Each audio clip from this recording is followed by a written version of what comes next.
welcome to another episode of the Influential Nonprofit. As you know, I'm your host, I'm Marianne, and I work with nonprofit leaders to master the art of influence so they can ask for and receive all they want, need, and deserve without feeling rejected, ineffective, or pushy, because who wants to feel like that? Our work is to align with donors or connect with donors in an aligned, authentic way. Relationship first, the money will follow. You know, that's my jam. That's my bag. And I made a new friend. Her name's Brigitte Cutshall. We're actually working together on a project, which I haven't talked a lot about yet, because we're actually working on how to talk about this project right now. Correct. Right. And so as soon as I kind of have that a little bit more in hand, I am going to talk a lot about it. We met, and Bridget, you are a health advocate, speaker, and you're passionate about encouraging others to lead their happiest, healthiest lives, which I love. And you're founder of Gemini Media, a creative enforcer, the Real Things podcast host, and author of 5 books. And we are going to talk today about being more positive in the way that we share our messages and tell our stories. Welcome to my show. Thanks for hanging out with me. Thank you, Marianne. And I like your authenticity. That's just so important. That's how we connect and develop those relationships. Because when you're being negative or whatever, I don't want to be around you. You know what I'm saying? Yeah. Yeah. One of the things I talk about all the time is how, energy speaks louder than words, and how the energy that you show up with. And a lot of times, we're rushing, or, we're carrying a lot of, like, maybe you just had heard something disappointing, or read an email that made you mad. And then, you know what I mean? You connect with the next person and you're bringing all that with you. You're not really conscious of how you're showing up, and you're not really conscious of what stories you're telling and how. But before we get into that, because this is going to get juicy, my first question always is, tell me something you're proud of that you don't get to brag about a lot. Something I'm proud of. I think I was chosen by this nonprofit that I've helped for a long time, a global nonprofit. They started, gosh, the founder was in another publishing company, and then I kind of helped them get their stuff together because they had these large volumes and they were just trying to get stuff into different countries. And because of my work that I was doing in the past, I used to work for like Heidelberg, for example. I was the marketing person for there. I was so proud that they chose me, this client of mine, to go to India to find printers for them because the quality was just but they didn't understand. So I kind of went, I should say a bodyguard because I'm a woman. You have to be careful in those different kind of countries. But I was just so proud that they chose me, and they thought I would be the best person and to help find the right sources for them. It's kind of what it is, because their content is Christian, and so you can't like print that, and people don't realize it in China, and then have it imported into like India. You've got Oh, just things like that. So I have all these connections globally, and now it's now shrinking, obviously, with whatever's going on. But I was so proud that they came to me and they right. paid for everything, and I had a bodyguard while I was there. It's like you're the ambassador, you're the global connector. I And was. I think I think you can look at that as validation of all the things that you work on and that I work on, right? And that we're going to talk about today, as far as, they why they approached you. This is how I look at it. That was really no accident, right? Like, these things, we are very intentional about how we cultivate these things. So I want to get into, because I think this is really, really important, especially in the era that we're moving into now, which is being able to articulate a message in a way that is not about fixing what's broken or reacting to what's broken. It's about creating what's right. Like, what are we creating in the world? What do we want to create in the world? And I mentioned to you before we started recording, and I'd love for this to be kind of the jumping off point, is sometimes, I when I people book calls with me, and I ask them, what's going on, and they tell me, and then I'll say, how do you want it to be? Because my Right. 3 questions are, how's it going? How do you want it to be? What do you think is keeping you from getting there? That's sort of the main framework of these conversations.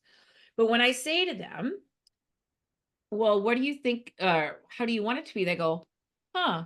I never really thought about that. And that so that our mind is so occupied with the negative and fixing what's broken and the reactive, there's no space for actually thinking about, not just thinking about, but articulating and sharing what we want to have happen. And how can you make something happen if you don't know what that thing is?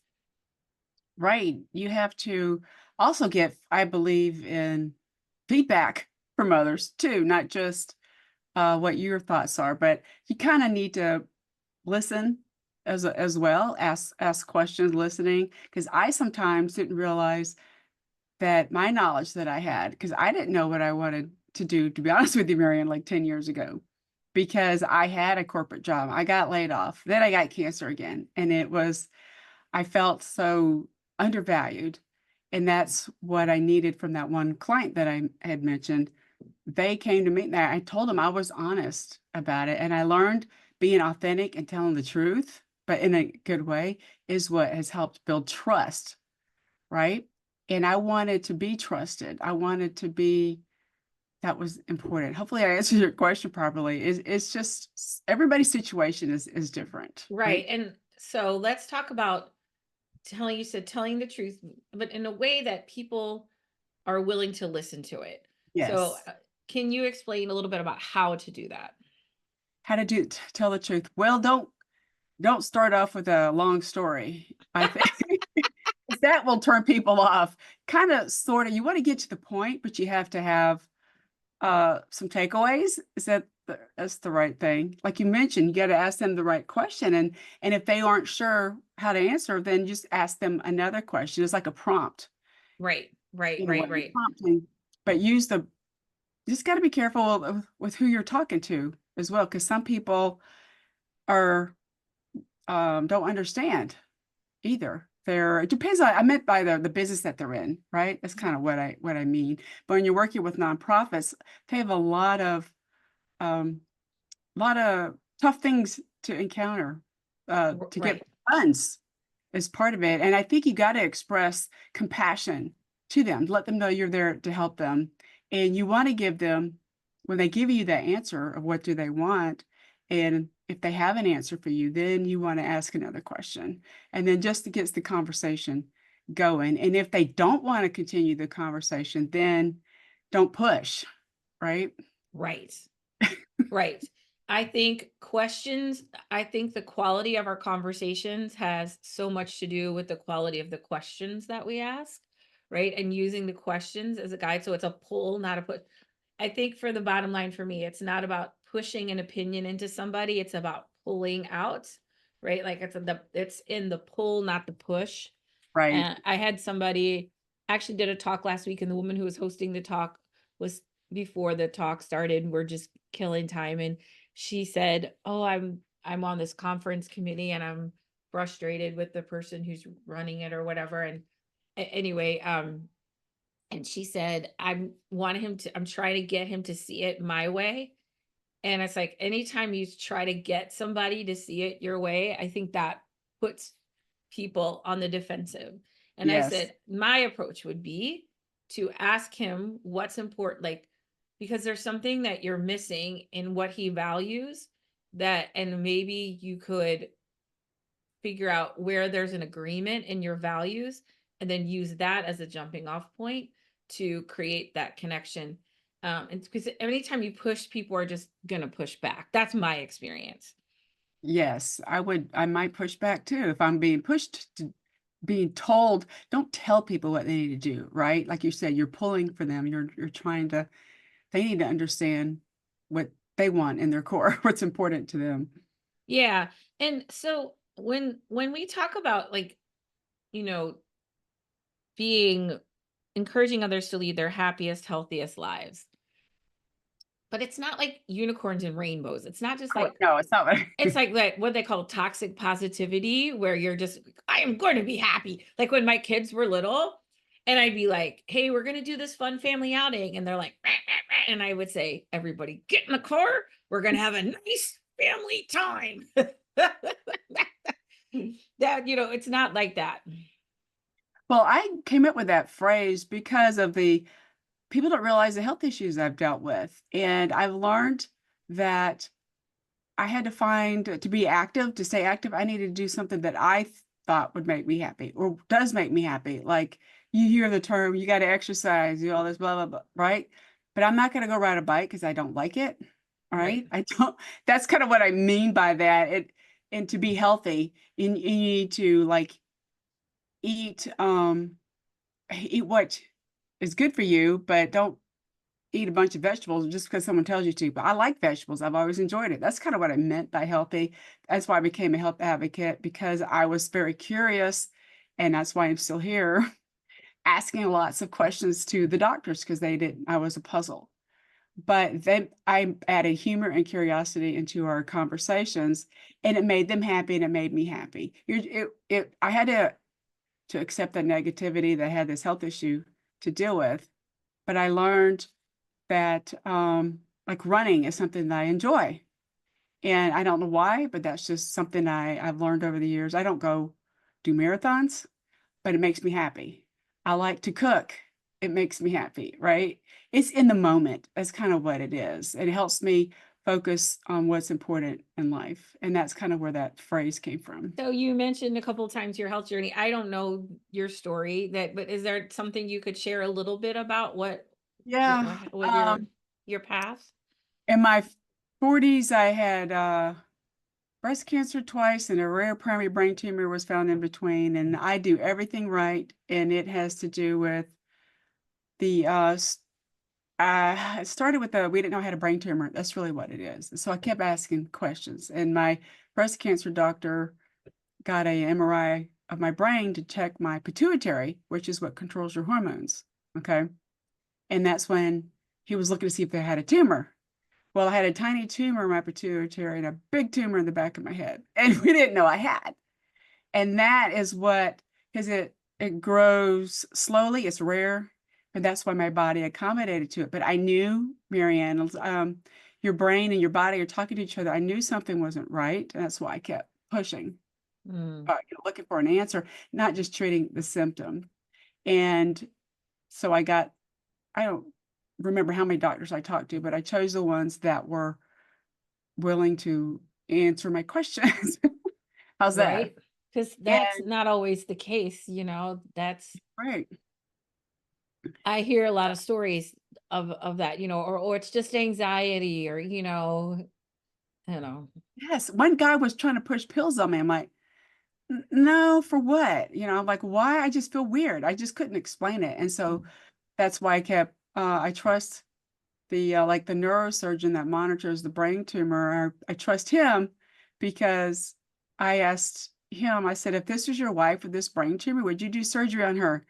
And he said, "No, I wouldn't." I'm like, "Okay, cool." Right. And so he knew it wasn't the risk was very, very high for paralysis. And by the way, I had my checkup last week and it shrunk a little bit again. So there. And it's because I'm doing things to, like the exercise actually that improves the blood flow to your brain. Just things like that. But everybody's different. And I'm just so glad that I was curious and I asked the questions, and I had told my clients about what was going on, and they were cool with it. I should say cool. They supported me, and they Yeah, didn't just blow me off, right, right? right. And I mean, and I think, and what I'm hearing is there is a part of that journey that now you are, you were like, hey, like, I think your authentic self, like, it's so lucky to be me. Why don't I just be me? Right. Like, I'm so Yes. happy to be here. Correct. That's what it was. I've had people tell me, which I think is hilarious, that I cut through the BS, and I just I get to the point sometimes. That's kind of what I meant when you're having a conversation. Don't tell these long stories up front. I mean, you have to give some context, right? But it helps build the I'm still here, focus on what's important. That's kind of what I do. And my beacon of hope was my sons. They were young at the time, and I was in my 40s, and now my 50s have been great. And I have a very supportive family and a husband, and I'm just so grateful for that. And you have to appreciate every day, appreciate my dogs, things like appreciate being able to run. I had to have physical therapy to do that again. I think that's why I talked about being happy. It makes me happy. And you just need to find something to be consistent with that'll make you happy. And it's some people have Debbie Downers that don't believe in the positivity aspect of that stuff, but I think it's for my mindset. That's kind of why I focus on something positive and something that can make you happy. It doesn't have to be long term, but it has to be in that moment. Yeah. And so in not thinking of like, okay, hey, I like running, but I don't have to run for the rest of my life, right? Like I could, like, if it makes me happy now, I can do that. Or I could, like, and I used to do Zumba all the time. Like Zumba made me happy, right? Like, until it didn't. Right. Correct. I am so lucky, Marion, that I can run still and it doesn't hurt me.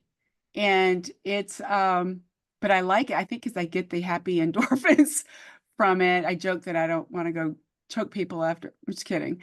But I just throw humor in there. But I'm just very fortunate. It's because I also, Marion, I don't like push myself to do marathons and half marathons because I would not be happy doing that. So I keep it to the shorter distances, like 4 to 5 miles in a couple times a week. But I knew if I overdid it, that I would hurt myself and I would not like it. Like you had mentioned, I won't like it anymore.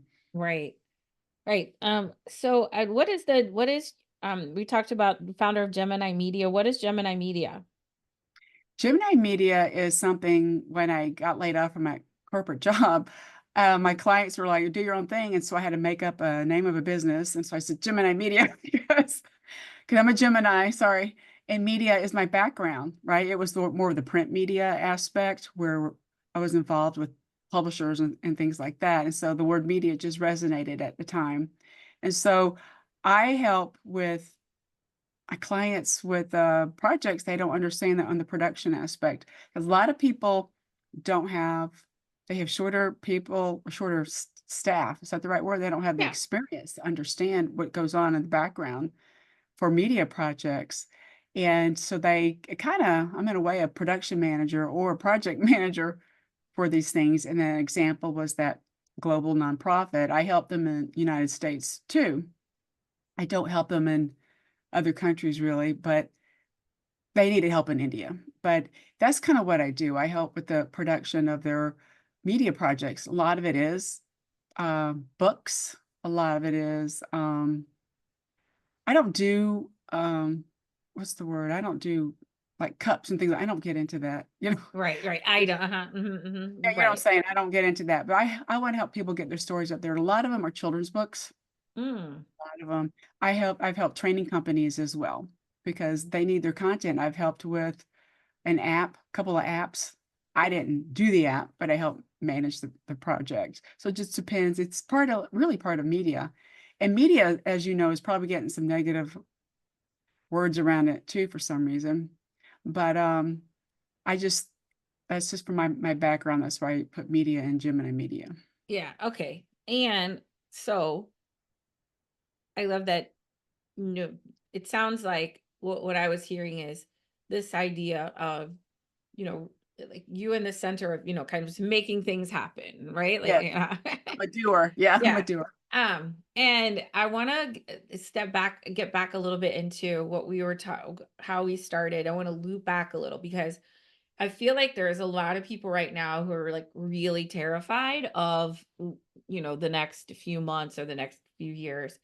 And one of the things that, I work on is that idea of like all I can control is me, right?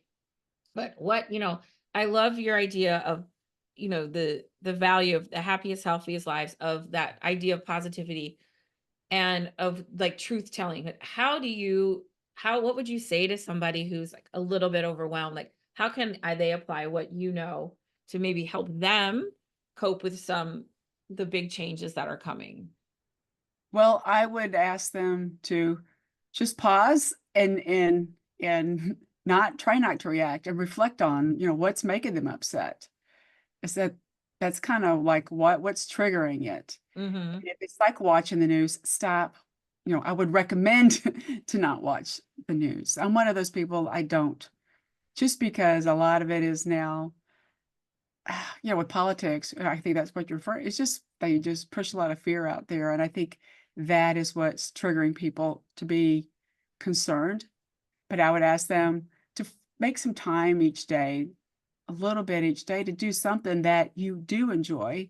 You have to acknowledge something negative going on, but then you have to find a way to not fix it, but what can make it better, right? Right. That's what it is. What is triggering this for you? That's kind of what my first step would be. Yeah. I love that because I think it is important to, like, oh, the news is overwhelming, and stop watching it. It's Watching, okay. Or right? maybe you give yourself 10 minutes of scrolling time or something, like really limiting. I find that that is really helpful for me. That when I pay attention to how things affect me, right? Like if I'm and if like, ooh, that didn't feel good, maybe not do that right now, and that's okay. Uh, the other thing I want to tap into a little bit because I think this is so important. The word that they pick a word of the year for 2023 was authenticity or authentic. And I think people are hungry for authenticity because there's so much bullshit, there's so much filters Yes. and posing and all of that.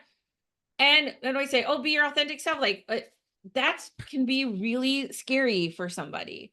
And I would love for you to just give some maybe a little bit of, your thoughts on how you can, how you can show up more authentically or what, wait, maybe something you had to overcome or you know what I mean? And then I'd love to hear like how you, if that's something you help other people do and how you do that. The way I approach authenticity, I don't overshare. Does that make sense? I'm from that generation. It was my sons, by the way, that convinced me to start a blog. And because I didn't tell people about my health issues. I was holding it inside, which is not good. But I started my blog 2010, right? But that's why I don't overshare, but that's just my personality. I just want to give little bits and pieces. And if people want to know more, if they ask me, then I will, if I'm comfortable, I will share that with them. I think that this is my personal opinion. One of the Yeah. reasons um, Trump did okay is because he was being on podcasts, okay, and their conversations, and it wasn't just these bits and pieces, little short pieces. And I think that's what people are wanting to hear. And some people downsize podcasting, but I think it's really a great way to get to know other people, get to know Marianne, get to know Bridget, Yeah, right? yeah, yeah. That's really what it is. And hopefully I'm not afraid to share anymore, Yeah. overshare, right? Because people Right. don't know everything. Sure. Right. So being authentic doesn't mean they have to know everything about you, right? And Correct. it's just like one of the things I talk about is alignment, which means like who I am and what I do are as close as possible, right? So I'm to tell you this is what I value and then I act on that. And because when we act out of alignment, it breaks trust. And so when organizations do the same thing, so they say, "Oh, we're about, building strong families," but their internal culture is such that, their people are quitting because they have no time for their families. That's out of alignment. Like, right? If you're Yes. building strong families, you're building strong families everywhere. And I think that's one of the things that is something that, for me is one of the hallmarks of authenticity is that who I say I am and how I act are in alignment, right? If I Yeah. say I'm empathetic, I show up with empathy. I'm not 100%, I'm not perfect, but I Right. really do try. You know what I'm like? I am intentional about leading with that. That's true. You need to not just, what's the word? You got to walk the talk. I Yep. think that's an old term. I should say old, but it's really important. Don't just say stuff and then you go turn the corner and forget about, helping those people because people need to be lifted up. I think that's what positivity, or positive words do. And that's just how I always been wired, Marianne. Mm, And I don't know why I am that way, but I think it's fine. And it's just, people are just surprised, how I've survived these health issues. And a lot of it has to do with your mindset. Okay. mm, And I met with the right doctors, asked the right questions. Same with my clients. If I have a client, sorry, that is too trying to drill me down all the time to do stuff, no, I will just say no, thank you. You know what I'm saying? I'll be polite. But that's another thing people have to think about if you're trying to build your business. That's another, oh gosh, that's crazy too. Um, you need to have the right clients and not just for the money. I've had some clients in the past I've had to say bye to. yes. You just, that's the way it Hey, is. I talk, I'm in a complete agree. I talk about this all the time about, like, and in the, because I help people create, find donors, and that, you want to have an aligned, authentic relationship and not pretend you're something you're not to get the money, right? Yes. And then let the people who aren't a good fit go. They're never going to be the right fit. And that's acting with in authentically, because they're not, it, like, you look in relationships, I always bring everything to, one-on-one relationship, like, hey, that there's just nothing in common, there's no connection. That's okay, they live their life, you live your life, it's no big deal, right? And the same thing, like, you can let people go, and you can also, because what you're talking about are, standards, like setting a standard, Yes. and asking people to meet that standard. And I use this phrase a lot, releasing the outcome. So it's like, oh, I think, you want to let go of the outcome, because you say, oh, I can't say that to my client, they might get mad. You're like, yeah, no. It's right. It's just have to be, if you're working with somebody like a client who doesn't, meet that low level bar, they're going to not make you happy and they're going to cause stress in your life. They're going to cause other problems down the road. Could cause you, they might not pay your bills, or your invoices. You know what I'm saying? You just got to look at I've learned for some reason I have that, I can pick up on red flags when I'm having conversations with people as well. That I know some people think that's woozy, but that's just kind of how I mean, I ask more questions to make sure that red flag is not really there. But I've also noticed people talk how important it is to grow your business is through relationships. And that is how I've always done it. So I stood out a little bit when I was in the business back then because I was always about that. And so that's kind of how you got to build trust. And I was a woman in a male dominated field. So I had to be nice, Marianne. And but that's what it was. So I just like, okay. But then they I left a couple of companies because they weren't nice to me back because I was female. You know what I'm saying? But I Yeah, left on good terms. I believe in not burning your bridges as well. Right? right, Because you don't know if you're going to encounter that company or person in the future. I don't believe in burning bridges, even if you don't have the best relationship, because you don't know. right.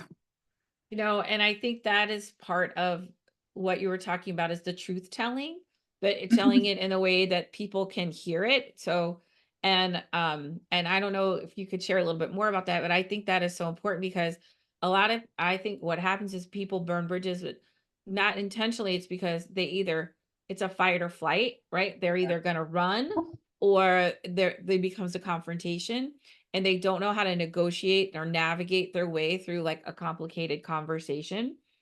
I had a mentor who he used to say, when somebody would come with a long story, he would say, "Don't tell me about the labor, just show me the baby." And I always remember that, because it's like, because people tend to, like, they want you to, like, "Oh, and I had this happen." No, just tell me, tell me what's going on. I don't need to know all the background. Or if I need to, I'll ask you for it, which Right. is, I think, it's not that they intentionally want to burn a bridge, it's like they just don't know how. And in this era of, like, where ghosting is really common, where just block, and in some instances that's super appropriate, and that's a perfectly fine thing to do. But other times, we're doing that because we just don't know what else to do, Right. right? you're reacting. I meant by the burning the bridges thing is like with businesses and companies, just because I'm Sure. in, I Yeah. didn't, you don't want your reputation, they could be bad mouthing you to other people if you are looking to be employed somewhere. It could be a regular profit or a nonprofit. You just need to, that's just how I look at the, that's my reputation, that's my persona, Yeah. and that's just like my husband left a job at one point and I said, okay, so I gave him advice on how to, to just to leave that role without burning bridges. And a lot of people are getting laid off now. And so that is, he wasn't laid off, but that is stressful. I got laid off unexpectedly. Could not believe that. That was me and a bunch of other people. And so that's when I'm like, what? And that's when I was telling clients, and I also did not sign an NDA, Marianne, because sorry, it would have cost me a lot of business for like 5 years. But you just got to look at the little, just get help and ask advice, because sometimes you just got to not react. I don't recall me ever reacting at work to something. I probably did, but I don't recall it. And I did have one of the best compliments I ever got was this owner of this big printer. He went with me to visit a pub with the publisher. He told me later, he goes, Bridget, you know how to talk to people. You can sell ice cubes to Eskimos. And at first I was offended, but he knew I don't know why they have that in me. I just know how to communicate with that skill set. And I would not be good at writing code for computer. Okay. You got to use your skill set of I'm just not you got to use that to help you benefit yourself, your family, and the environment that you're in. Yeah. I love that. What did you tell your husband on how to not burn the bridge when I just told him to, give them like 2 weeks notice, and then just say, why you're doing this. That's kind of why I just said, be gentle with it. And yeah. I said, schedule a phone call. Don't just email, right? Or with that information, schedule a phone call. And I think having a conversation is different because people can interpret an email or a Yes. text differently. Yes. Yes. My there you can read so much into the tone of an email. My I worked for this company 501 Creative for 16 years, and Karen, the founder and the president, and she would, there would be something that would happening, and she would say, "This is a phone call." Yes, Right? And we have to stop with the email and just pick up the phone, and it's so powerful. And and I know there are, because we grew up in an era where the phone would ring and you didn't know who it was. right. You still pick it up, right? You Right. still picked it up because that's what we did. Now, you can be really selective, but I think you can use that to your advantage, as far as, like, you don't have to have that conversation like right away. You know what I mean? You can schedule that. But yes, sometimes things need a conversation. And also, I think one of the best things for me is not reacting to like the email right away. Like, I this was happened a while Oh, ago, but somebody sent me an email, and I can't even remember what the situation was, but what I remember is, just don't, because I wanted whatever was broken, I wanted to fix it right away. And because someone was like upset with me or disappointed with me. And I let it sit over the weekend, which was huge for me. And then I came back, to it a few days later, and then I had a reply, because what happens is you either, fight, flight, freeze, fawn, like, I'm gonna go back because I'm in my instinct brain, but it is allowed for some time for the intellect and the intuition to drop in. right, So I right. could have that, a little more rational response to what was happening. And most of the time, whatever people are upset is not about you anyway. So that's, it's something in them that's, what I mean, that it's whatever you're doing is a mirror for them. It's really not about you, but I mean, I know it feels that way. Correct. It feels that I agree with you. You got to pause a little bit before you respond to an email if it sounds or if it seems negative. And that's one of the reasons I go walking and running, because I do think about things that are going on. Yeah. I have to, it's just you got to take a break. Yes. And during the day, I think that's what some people are just constantly responding to things. And I had an example, the dentist that I go to, he can't find any the what do you call them, the hygienists to clean people's teeth because they're just like quitting. And that's kind of why yeah, it's hard on these businesses, right? And I don't know why they're quitting or leaving. I don't Hmm. understand that, but that's kind of why I mentioned to my husband, just give 2 weeks notice, because that way you just don't know in the industry, like people could be talking about you. Yeah. Yeah.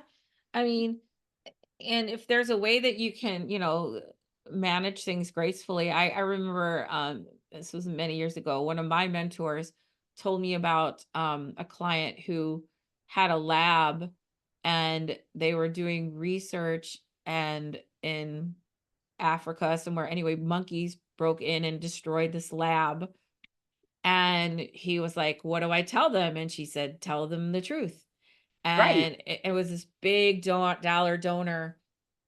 And the guy gets on and he says, and he showed them, here's what they did. And like, they just started laughing. Like this guy thought he was going to get like lose his funding, and they started laughing. And the guy was like, they're like, it's no problem. And they actually, from that interaction, became really good friends because the guy didn't try to hide it. And I feel like that's so much part of, like, especially in the donor experience, of just telling Yes. the truth and trusting people to manage the truth instead of feeling like you have to polish the turd, you Yeah. know? Right.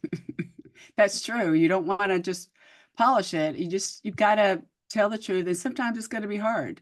And I can understand the fear that he felt of that happening. I've had some projects that went downhill, but I told the clients the truth, and Yes. wasn't my fault, right? So Yes. And even if it was, you know what I'm correct. saying? Like, even if it was, and that is the thing I learned at 501, just tell them the truth, tell them what happened. People just want to know the story.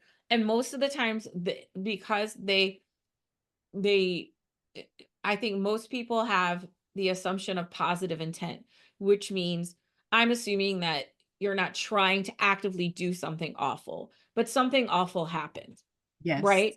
And that's very different than, and I just assume, and maybe that's why I also have great relationships, because I just assume that if you cut me off, you didn't mean to do that. You were distracted or paying, I'm like I'm just, because my husband's the opposite, like, oh, that jerk, like everything, like You everything is like against him. Like, no, it's not always that, hun.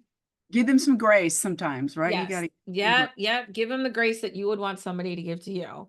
right, because you don't know in a moment what's going to happen. And I just, as you were talking, I was just thinking of all these funny things in my career, all these crazy things that I just made it through with the finding a positive lens. That's kind of what I've always done. Yeah. So I think that's Yeah. helpful. And do you feel like, I guess this would be sort of my wrap up question. Do you feel like this lens is really the reason that you have been able to overcome the mindset that you have, that I think that was just naturally born into you? Um, I call it the divine download, that's naturally born into, was the reason that you were able to successfully navigate tremendous health crises. Yes, I think it really has a lot to do with it. And I think, trust me, there are some hearing you had a brain tumor is scary as hell. Okay. And because they didn't know what to do with it. But I found a way to be positive. I had to accept it, but I found a way to be positive, and I didn't tell my sons right away. And because we didn't know how to share that with them. Okay. And so we had to be careful with the words. But I'll just give you an example. We were on a vehicle ride on our Suburban, and we saw a rainbow over our neighborhood. That's kind of why a sign that I saw, it's going to be okay. And so it helped me be more, I didn't want to be crying when I tell him this stuff, right? I didn't Hmm. want to, I wanted them to see that mom was brave. right? And then I know that sounds cheesy, but they needed I to don't see think that. I would not discount that experience like that. I think, when you say things, I'm just going to give you this little bit of feedback. No, that sounds, Right. it doesn't, the only reason I thought it, now I'm thinking cheesy because you said that. But right, like let's own that experience and what that rate, like what It that was meant to you. I was scared, but that connected me to the part of me that's brave to help me, show that to my kids. You know, see what I'm saying? it did, and one of the things that they were so good, they know how much mom loves to run, and the last cancer was 10 years ago, by the way. I decided to sign up for a race because I didn't know if I was going to ever run again. And they ran this race with me, which is hilarious because they were 16 and 19 at the time and they stayed with me. But they knew that created, I about creating these memories as well, right? Not just these physical things like that. I thought the memory was important and they knew that meant the world to me.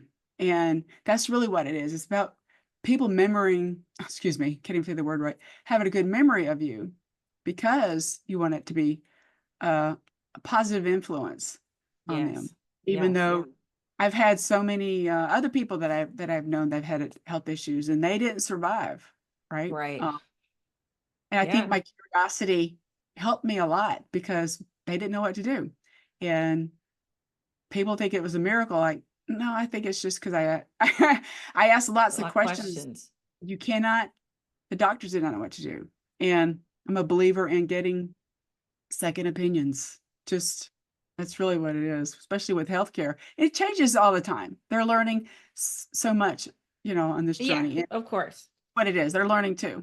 Right, right, right. So thank you so much for sharing that. I want to, I'm a big believer in karaoke as a form of creative self-expression. So this Uh-huh. is always my last question of the podcast. Now, we are working on this global project, right? For sure. Like we were on a call the other day. We had somebody from Australia, Colombia, Right. Toronto, London, Right. but you're in Atlanta. I'm in St. Louis. Odds are high we could wind up in a karaoke bar together. So, what's your go-to song you're gonna sing? Oh gosh, that's a tough one. Oh, I don't even know. I would probably sing George Michael's song. I can't remember the name of it. I love George Michael. I It's love George Brett, like Faith or something like that. That's oh, a great one. Faith is Freedom. another one. I have on my list, and that sounds cheesy. I can't think of what it's called. I have to look that one up. But anything that he sings is so good for me. I It love, yes. it was it's I have on the list of when I go list. I know that sounds cheesy. Again, I say You cheesy. keep saying cheesy. It's not. I have a list on the phone of all the songs I sing. Yeah, let me have to look at it I, really I quick. would I would encourage you to when you hear that phrase, stop, remove that. That does Yeah, not I gotta stop support saying you. Yep. Faith is one of them, and I gotta find my gosh darn it, I can't remember the While you name. look at that, I'm just gonna say, if you would like to learn more about Bridget and how she supports folks and Real Things podcast and all the work that you do, we have your website and your Instagram and LinkedIn in the show notes so people can connect with you. And thank you so much for being here. Did you find the song? Yes, I did. It's Waiting for That Day Oh, with the oh yeah. it's so positive and Yes. it is so cool. And the other song, by the way, is Fix You by Coldplay. Oh, I love And Coldplay. that song came up after Chris one of Martin's on my laminated list. Like I yes. like my body temperature changes when I'm like, oh my They're God, that guy. no, funny, they're both British, but they have a good, beautiful voices. Yeah. And they just, wanted to put a lot of good into the world. And he What they're still doing. does. So all right. Thank you so much for being on this episode of the Influential Nonprofit. As always, if you want to connect more with me about how to build authentic relationships with donors, all my stuff's in the show notes as well. And we'll see you next time. Thank you, Marianne.